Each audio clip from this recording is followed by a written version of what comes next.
Berikut materi water treatment di pabrik kelapa sawit.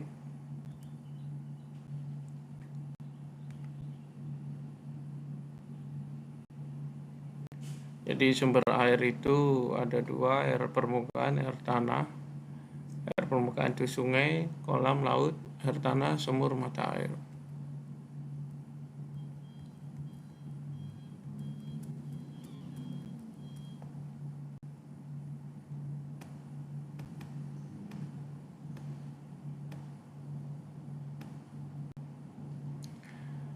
Jadi untuk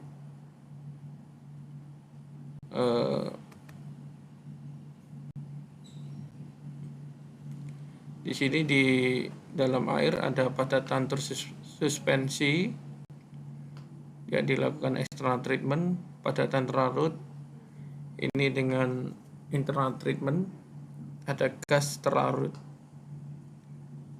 Padatan tersuspensi ini antara kotoran dengan air ini dapat dilihat, contohnya lumpur, pasir. Kalau padatan terlarut ini tidak terlihat seperti magnesium, kalsium, natrium. Gas terlarut ini juga tidak dapat terlihat, antara oksigen dengan air tidak dapat terlihat.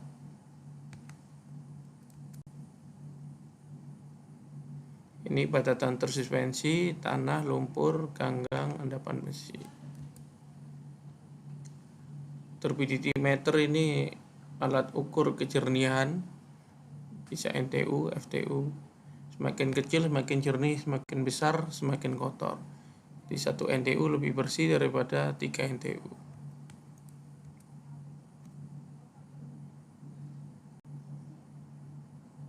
Hardness ini kalsium, magnesium.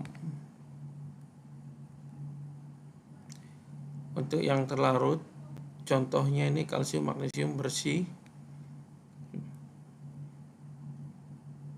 Jadi dapat dibedakan antara padatan dengan air. Jadi alur water treatment yang pertama dari air permukaan dilakukan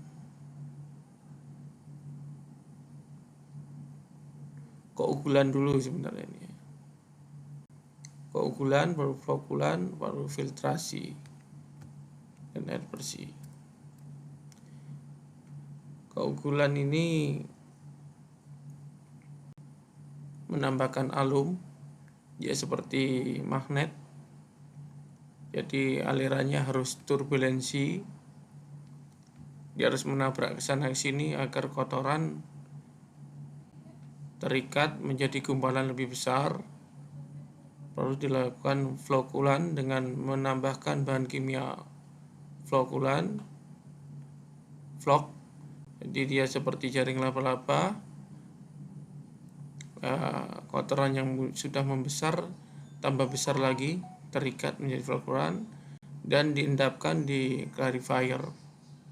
Baru selanjutnya ke tahap filtrasi, disaring, desain filter. Ini keunggulan bisa alum, dia efektif di pH 5,5 sampai 7,2. Jadi perlu ditambahkan soda. Alum ini sifatnya asam dia. Jika ditambahkan akan pH dari air akan turun, sehingga perlu ditambahkan soda agar masuk ke ring optimal. Ini keunggulannya, murah, kurang korosif. Yang ini lebih mahal. Rata-rata pakai alum karena lebih murah.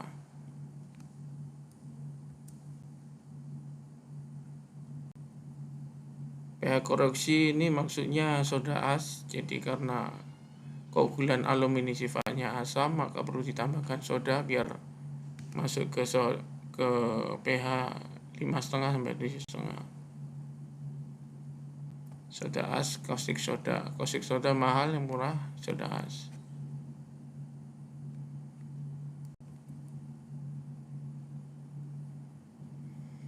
Ini koagulasi, dia seperti magnet. Alum ini harus turbulen menabrak sana sini kotoran sehingga kotoran menggumpal lebih besar sehingga mudah diendapkan.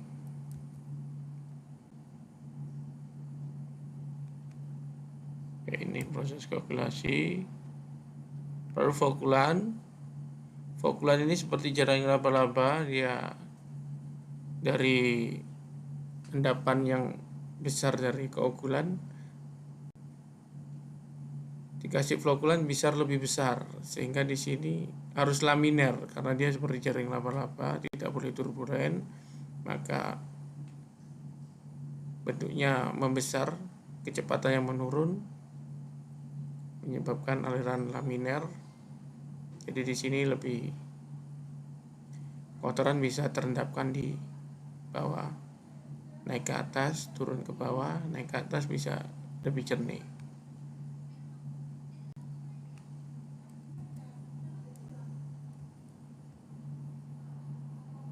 Ini sistem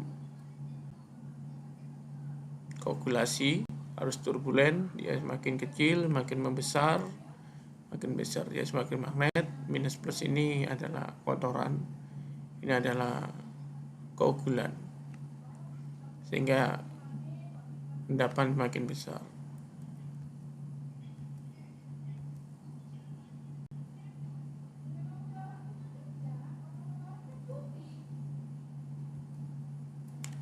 Ini flokulan dia semakin jaring laba-laba, sehingga endapan-endapan yang terikat dari koagulan dapat lebih berkumpul lagi, lebih besar lagi. Ini koagulan yang kecil-kecil menjadi terikat oleh flokulan, dia harus laminer karena rapuh seperti jaring laba-laba, alirannya harus tenang. Nah, jadi di sini pH koreaksi ada juga yang koagulan dulu, alum dulu, baru soda, ada soda dulu, pH koreaksi soda dulu, baru diinput ke alum koagulan. Di sini aliran harus turbulen, maka banyak dikasih static mixer ini agar alirannya turbulen. Di sini diinjek flokulan. Nah, di sini mengalami pembesaran, kecepatannya mengalami turun, dan laminer, aliran turun dari atas turun lagi ke bawah. Ini adalah slat blanket, jadi kotoran terendap di sini, airnya naik ke atas sehingga lebih jernih, keluar clarifier tank. Ini clarifier tank. Checkpoint, dia harus slat blanket harus di manage selevel ini. Jadi kita ada dua pipa sini.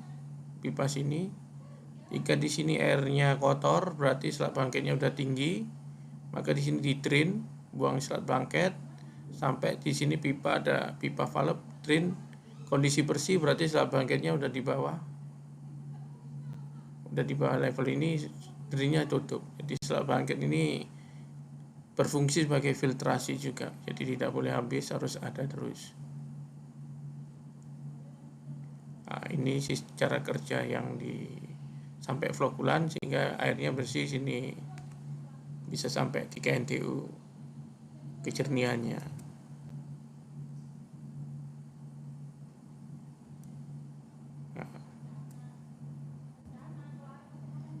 Baru ke tahap berikutnya filtrasi. Di sini ada pasir, jadi air dimasukkan ke sini, masuk terikat pasir sehingga turun menjadi lebih jernih lagi sampai di bawah 1 NTU.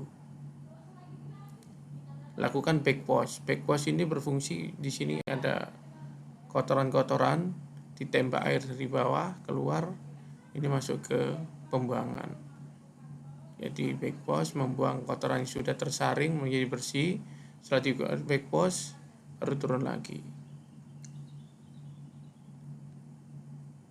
Jadi tekanannya ada selisih 0,5 bar, berarti di sini udah padat, tekanan sini lebih tinggi dari tekanan di bawah, perlu di backwash.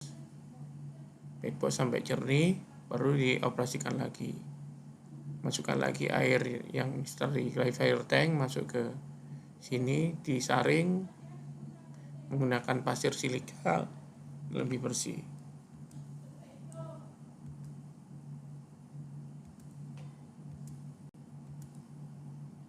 Ini backwash-nya dari bawah.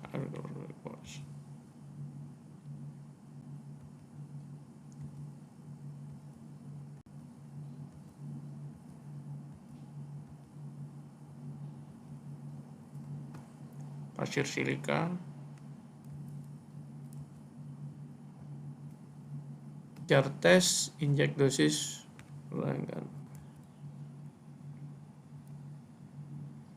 menentukan dosis bahan kimia. Bahan kimia ini yang dipakai itu alum, soda, dan flokulan. Kita harus menggunakan jar tes.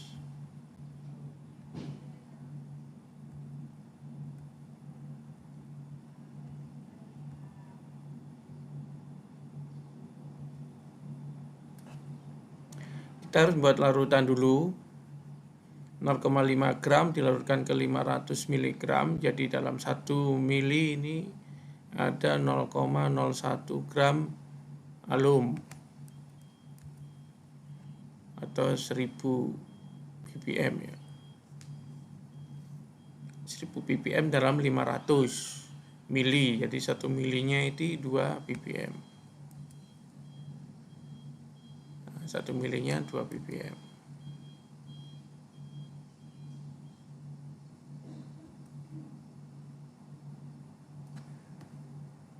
Baru masukkan 500 air sungai, baru menggunakan jar tes.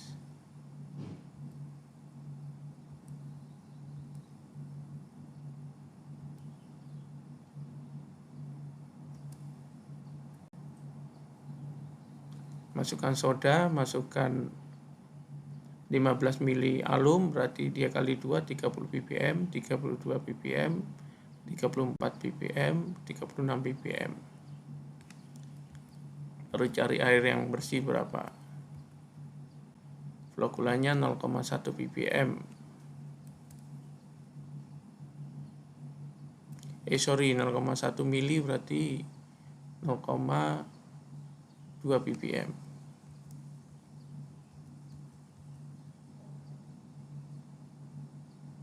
Mana yang bersih? Jika yang bersih 17 ini 34 ppm sama flokulan 0,2 ppm.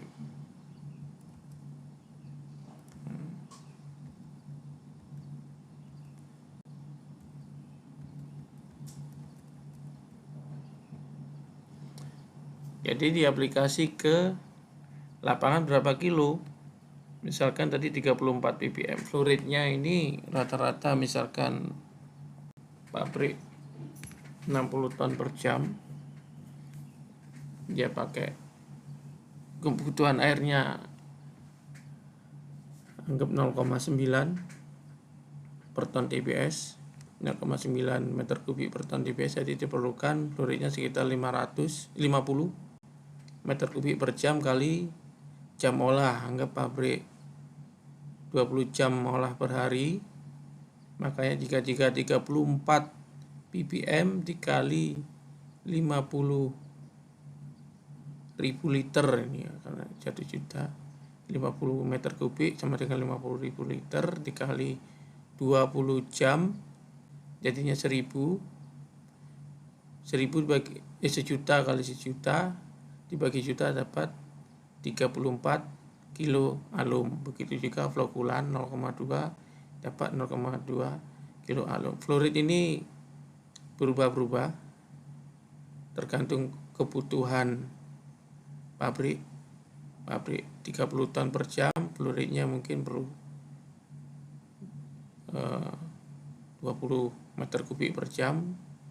Mungkin kalau yang pabrik 60 ton per jam, fluoridnya 50 meter kubik per jam. Kalau jamnya ini tergantung kondisi buah. Jika buahnya banyak 20 jam, maka dosing pump disetting 20 jam. Di dosing pump ada stroke. Dia misalkan tabung kimianya 1000 liter, makanya stroke-nya dibikin 20 jam.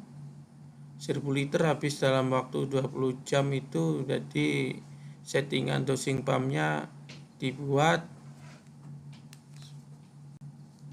1000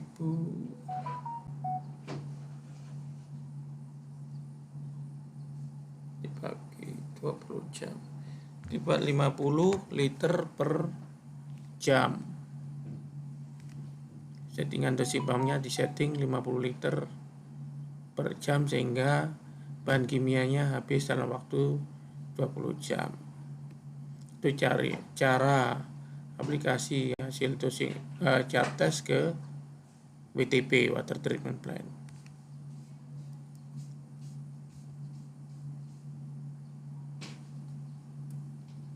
Nah, ini contohnya 50 ton per jam, sehingga untuk operasi 20 jam diperlukan 34 kilo. Hasil jar test 34 ppm, di lapangan 34 kilo. Nah, tetap ini harus lihat kondisi lapangan. Jika dengan dosis ini kurang bersih, bisa di-adjust lagi, ditambahi di ppm-nya aja yang lebih mudah. Jangan dirubah ke jam operasi karena perlu kalibrasi, agak susah. Rubah-rubah stroke dosing pump lebih mudah, ditambahkan sini 34 kilo tambah 2 kilo jadi 36 kilo, 36 ppm. Hasilnya bagus enggak? Kalau kurang jernih ditambah lagi. Kalau flokulan baiknya tidak usah ditambah karena ini kurang bagus untuk kesehatan kalau terkonsumsi banyak-banyak.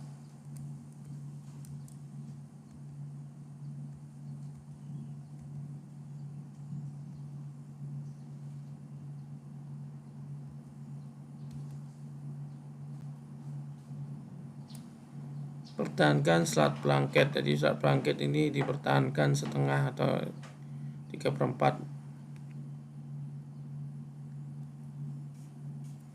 Kalibrasi dosing pump. Oke, kurang lebihnya demikian.